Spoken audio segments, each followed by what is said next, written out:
So welcome to the Path of Zen Talk. I'm a little bit different video format tonight, trying out some new ideas.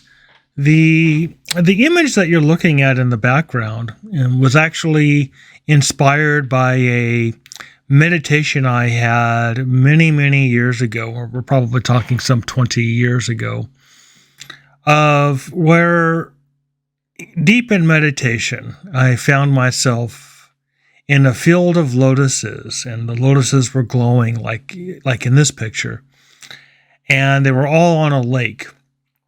And in the distant background was a huge Buddha, much bigger than the Buddha that's in this picture. And the Buddha was, I would say, the size of a planet, and that's how big the Buddha was. And in the as I rose above the sea of lotuses that were shining and floating on the surfaces with the lily pads, kind of like they weren't really lotuses. I would just say they were just sort of like sparks, or kind of like universes upon themselves. So I rose above all that, and as I was rising above, there was other entities and things around me, and rising up and down and going to and from these lotus-like universes. And that's essentially what is described in the Avamataka Sutra, that we are just one universe among many universes, in a chiliad of universes that all can reside in a single lake of 10,000 lakes, where lotuses all are there, like in this picture. And they just are expansive. And this is more or less what the Mahayana views of the entire cosmic existence is universes within universes, and even to the point where the Buddha can pluck a blade of grass and put it down and say that's the entirety of the universe, with reference to the fact that which within each thing contains all things. But it's more of a reference to some people would call it like a folding within itself tesseract or fractal, to kind of, that's how that would be described. And it is quite outside the thinking of a human mind. It would actually kind of drive you nuts to have to think about this, because it's one of those things where it's like just even trying to imagine this whole entire concept is can throw you for a loop, and you just kind of feel weird and outside of yourself. And it makes you feel incredibly small, that my own little petty life and petty problems is just very petty. And this sort of leads me to the main topic of the talk, which is why did you come to Zen or Buddhism? Why did you come here?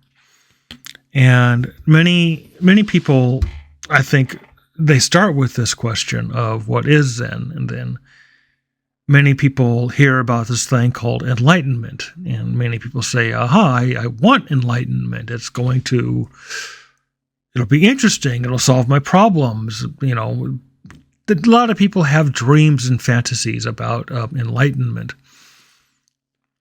And then as time goes on, people kind of say, well, not really interested too much in enlightenment. How about some just peace of mind? How about some just, letting things just be? How about not having to chase after everything that everybody else is chasing after. There's a kind of a message in that, which is a lot of people actually just want to relinquish and to stop having to chase enlightenment, to stop having to chase Zen, to stop having to chase Buddhism, to stop having to prove oneself, to stop having to prove oneself all the time by excruciating sitting or being always vigilant to go to the Zen center, or to always be that person that follows every protocol and that person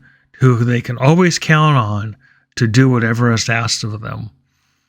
So this is, in effect, actually what I would say is the path of Zen. It has nothing to do with book reading or accumulated knowledge or whatever postures that you are sitting in various lengths of time. And I have been known to call such things as performance arts, because they kind of are performance arts when you are ranking and measuring and counting something, and you're saying, well, I'm sitting so many periods of Zazen and in so many days, and I've had people actually calculate down to how many minutes and seconds they have sat Zazen, as if that's going to get them anything. And some people actually think it's going to get them something.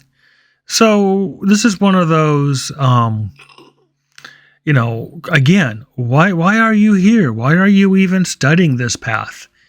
I mean, if you want to go do something that will get you something, then get a job. Go get a hobby. Go make wooden furniture or go fix cars at night. I think you'll feel more satisfied, with a completed chair or a car that runs, or go knit and sew. I mean, these are things that people do because they can see tangible benefits from their work.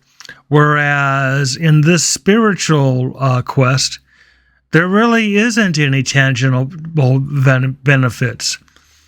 Some people think that they're going to get ecclesiastical rank, that the Zen Center is going to promote them to assistant teacher or teacher or abbot or, the head of the whole thing. And that's really just absurd to be doing these spiritual practices, to be thinking that you're going to be getting some sort of advancement as if that's going to solve anything. Oh, no, dear. I tell you, everybody I've talked to that has climbed into the seats of leadership roles in these Zen centers, they wish they were back as a student only, because of the headaches and the amount of babysitting and counseling they have to do. And suddenly they find themselves in the middle of petty fights that have nothing to do with anything, and yet they're called upon to solve it all. Oh, no. So again, we come back to, well, why are we even on this path? What's the even point of it? Why study Buddhism? I mean, you can study anything that's far better than Buddhism. Well, if you want to actually show something to people, you can study history, like many people study the revolutionary history of America, or they study the history of Europe, or they study history of Latin America or history of Native Americans, because it's something they can show. They can say, hey, look, I know this, and I got a PhD that says I know this stuff.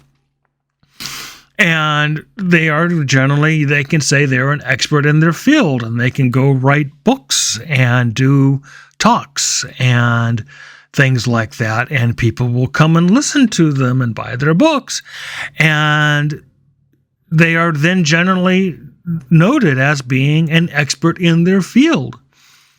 But can you do that with Zen? Because you can certainly know Zen history, and you can certainly read a lot of Zen books and spout off the names of the Chinese, possibly the Korean and the Japanese Zen masters. But is that Zen? What is that? That's just knowledge. That's the same thing as knowing how many tribes there were in America before the colonists came. That would be like knowing every British king. That would be like knowing all of the emperors of China from the very inception of China. That's just knowledge, and has nothing to do with Zen. Again, why did you come? What's the point? There are those people that study sutras, and they not only do they know the names of all the sutras, but they can tell you what is the sutras about. They can give you a pretty good summary of the sutras. Again, is that Buddhism, or is that just knowledge? I mean, a long time ago, it was kind of an interesting conversation with the abbot of a small Zen center. We were talking about the fact that, is knowledge the same thing as enlightenment? Is the point of Zen to become a walking encyclopedia? And this is one of those very interesting questions. Are we supposed to be an encyclopedia? Or should we be something more than that? Should we transcend this? And this kind of became a dilemma for some people, because they did pride themselves on being walking Zen encyclopedias, and they would also pride themselves on all the knowledge and with what was doing, with what Zen teacher was saying what, and what the various lineages and the schisms were within the Zen traditions, and they had all this knowledge. But did it help them? Did it go anywhere with them? Did it actually make them happy? Did it actually bring them the satisfaction that they were seeking, this enlightenment? So the answer really is probably not. All of that knowledge and whatnot is great for storytelling, but it's not satisfying the initial question of, why are you here? Why are you even studying this thing called Buddhism? Now, the last part is what a lot of people kind of get sucked into today, is that of identity. And a lot of people, they go to a Zen center and they see what people wear, the robes, the little bib that people wear. It's the rakusu. Some people wear variations of that. Of course, the haircuts. You can't miss the haircuts. Everybody's got their short hair, or the ones that are dedicated. They got the real short hair and almost look like a monk. And they got the walk down, this real small step walk, and and they got the voice down because everybody talks in whispers. And they got all that down, and so there's this thing where they take names, where they take on Japanese or Chinese names depending on the teacher or the organization. This may or may not happen, or what version you get, and they take on names. And so outside of the Zen center, they got their Christian name, but inside the Zen center, they got their secret Buddhist name. And this becomes an interesting thing, because now we're talking about identity. And sometimes this identity goes outside of the Zen centers too. There were several people that I met in the past where I would go to the Zen center, and there they were, and I'm thinking to myself, okay, this is them inside the Zen center. I would be curious to see what they were like outside the Zen center, because some people are like Jekyll and Hyde. inside the Zen center, they're very serene and calm and nice and talk with a soft voice. But outside the Zen center, they're very loud, boisterous.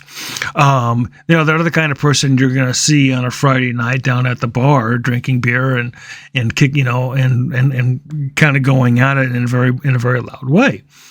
So this again was the thing about identity, and a lot of people I found kept their Zen identity going, especially if they stick around long enough. Let's say they're there for like 6 or 7 months or something like that. Then they really start to keep the Zen identity going. They take it home with them, and now they're actually wearing their robes at home. They're sitting at home. They're doing small abbreviated ceremonies at home. And then you start to find out that they're dressing more like, they're, more in the dark clothing, more muted, not flashy, very plain and simple. And they're starting to talk in whispers wherever they go. And suddenly, you see them really pressing their identity, in the outside world. Well, I'm a Zen Buddhist. And they kind of make rules for themselves. Zen Buddhists, they don't smoke, they don't drink, they don't go to the casinos, they don't gamble, they don't say naughty words, and oh my God, they don't do the naughty. No way do they do that. So we kind of see this identity. And I just find that to be like so outside of Zen, outside of what Buddhism is about. It becomes troubling. I know right now in our culture, identity is a very big thing, especially within politics and certain social status or social structures. And I don't want to get too deep into that because this is a public channel. And people are very sensitive about their identities, especially when it comes to politics and certain views and certain kinds of identities they would take that seem to have power right now within the current culture. So, again, is this Zen? Is this Buddhism? Is this what Buddha taught? Probably not. So now let's talk about what is the Path of Zen. And I would have to say that my first Zen teacher, Gary Carlson, said it very eloquently, that the path to him is to surrender every day.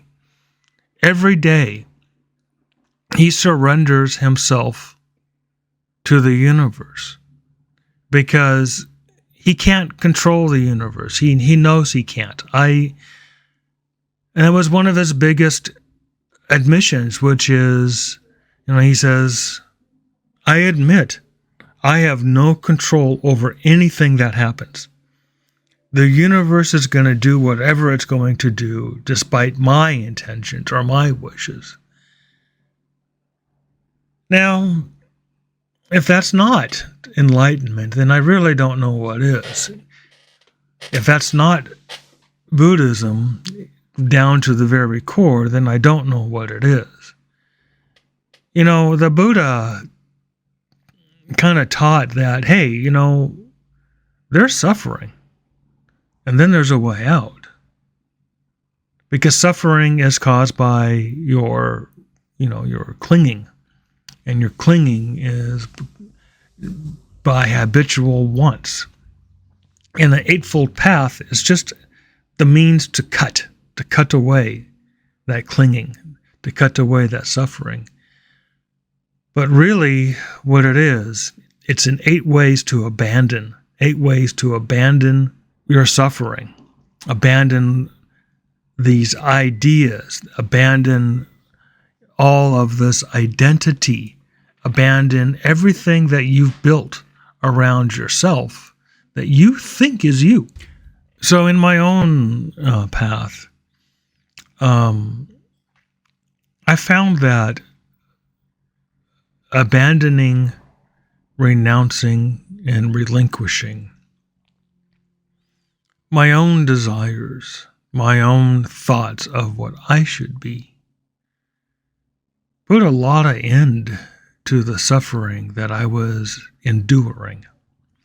And that's the best way to put it, because you don't really, you suffer, but you kind of endure suffering. But when you release the thing, this idea, this idea that I'm going to be a Zen teacher, this idea that I'm going to be a Roshi, this idea that I'm going to be loved and cherished by so many people, this idea that I'm going to be rich, I'm going to be happy, I'm going to have people adore me, I'm going to have people following my every word with bated breath, I'm going to have a throng of people calling my name out. Oh yeah. If that's not egotistical, deep delusion. Oh, I've been there. I've been down so many roads of delusional self. The career self. Oh, I'm going to do this at the job site and they're going to recognize me and I'm going to be promoted. I'm going to be engaged in this career. I'm going to be a director. I'm going to be a supervisor. And when it doesn't happen, are we surprised? Are we shocked? What if the company goes under? What if they get laid off? What if you get laid off? Oh, yeah. Then it's other dreams. I'm going to have this hobby and I'm going to repair cars and people are going to cheer me for this. It's endless, these dreams of the self. And it's all about the praise, all about what you want other people to think about you. And of course, there's the I'm going to do this till I'm satisfied.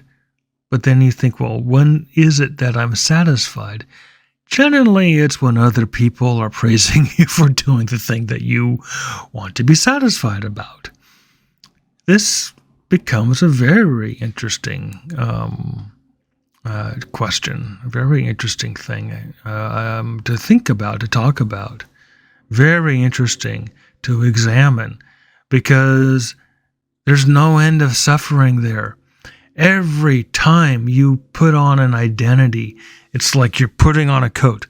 The identity of work, the identity of religion, the identity of politics, the identity of family, the identity of yourself in society, the identity with your friends, and that with your parents and your spouse, your girlfriend or boyfriend. It's a coat. And you end up suffering under the heap of coats, under this mountain of coats, and it's pressing you down like a weight. It's a burden, because that's what it is. It's a burden. It's a weight. It's an albatross around your neck. It's pulling you down. It won't give you rest. You got to get out from under it. And you think, holy smokes, I'm under this heap of coats and I can't move. And somebody comes along and you say, hey, give me a hand here. And they look at you, they're going to say, yeah, you're really stuck. And they may give you a tug on the hand and, no, you don't go nowhere. And they look at you and they say, dude, I can't save you. And they walk away.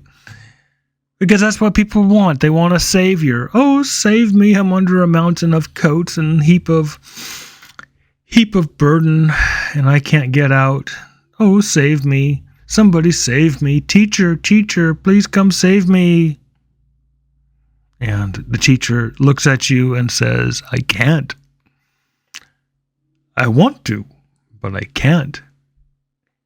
Because nobody can. And eventually you lay on the ground with all the coats on you, and you're sweating and you're hot and you're thirsty and getting hungry, and you say, what am I going to do? I'm stuck here. And you have nowhere else to go. So there you are, buried in coats, and you can't get out of it. And you realize, wait a minute. Who put the coats here? Who put the coats here? Somebody dumped a bunch of coats on me. Who was it? Well, it was you. And you look around and you're going, oh shit. You're embarrassed now because you did it. You were the one that buried yourself in coats. You thought for a moment you could blame somebody else, like, hey, it wasn't me, it was that guy over there. He did it. He pooped in the pool. He was the one that did it. That dirty rascal. They did it. It wasn't my fault. I was just standing here and somebody dumped coats on me. Yeah, that's what you want. And then you start to realize, well, nobody did it. And then it dawns on you, well, if you dump the coats on yourself, one by one, you take them off one by one. And you reach out there and you take a coat and you abandon it. You just throw it away. You relinquish it. You renounce it. It was easy. It was one coat. I won't miss that one. That one can go away. And then you do another one. You're like, oh, all right, that one's gone. And you renounce that one.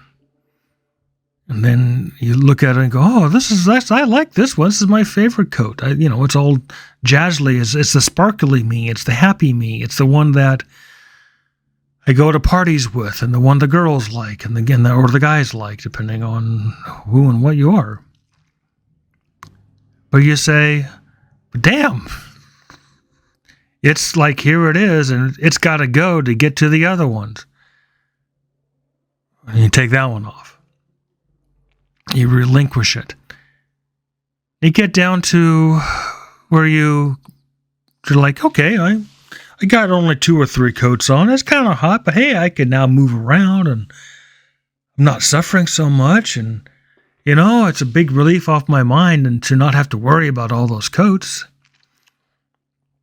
And a lot of people, you think, I can handle this. I can still sit zazen, and I can still go to the church, and I can still do things. So you're kind of happy with that. And you go years and years with your 2 or 3 coats, and you're very careful to not take on any other coats because you kind of know how that goes.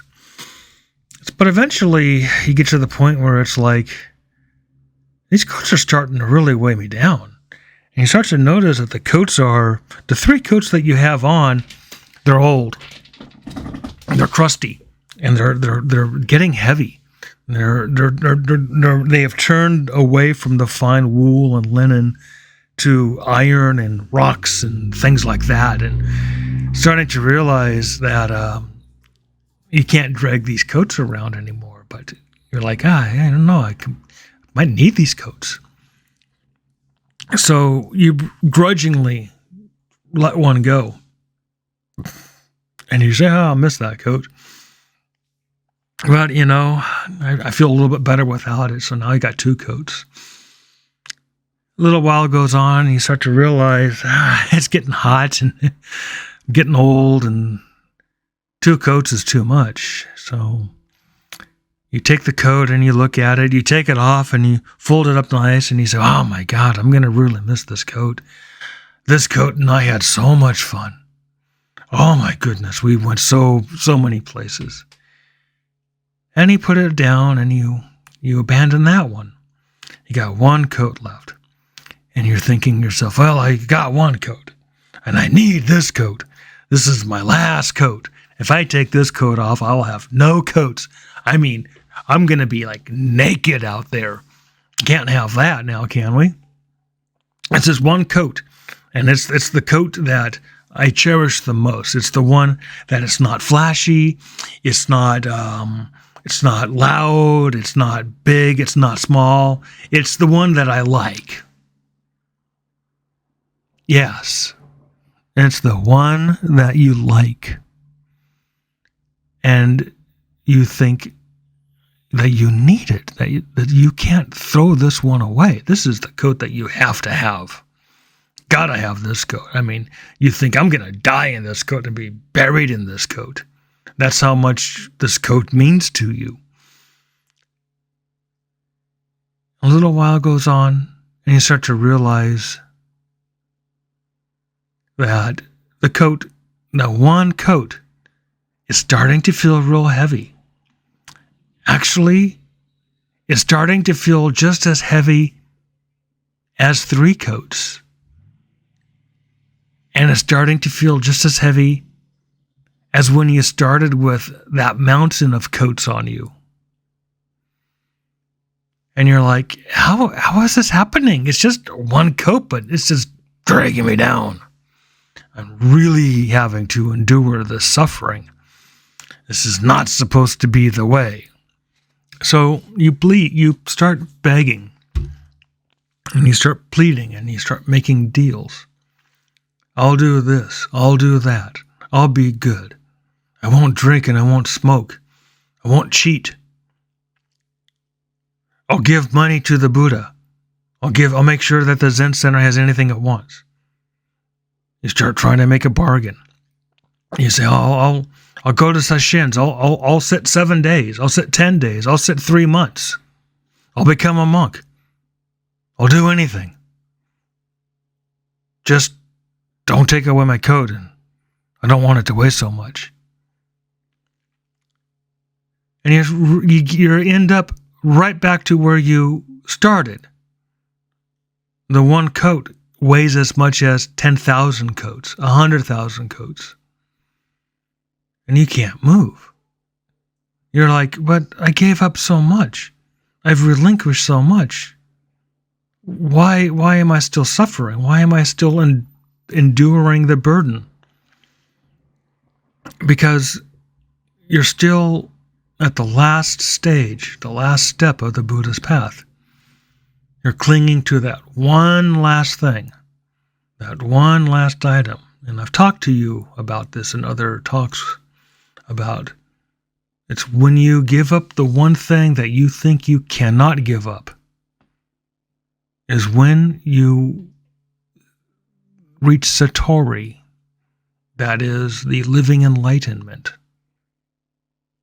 And when you do give it up, you've reached it. You have seen the Buddhic light. You are in communion with it. And your answers come to you. The burden is lifted. And eternal joy is in your heart. You see it wherever you are, like in the multitude of glowing lotuses that you see on the screen here. That is how the world will appear to you. It's how it appears to anybody who has relinquished the burden. And that, my friends, is my talk for the night. Be well.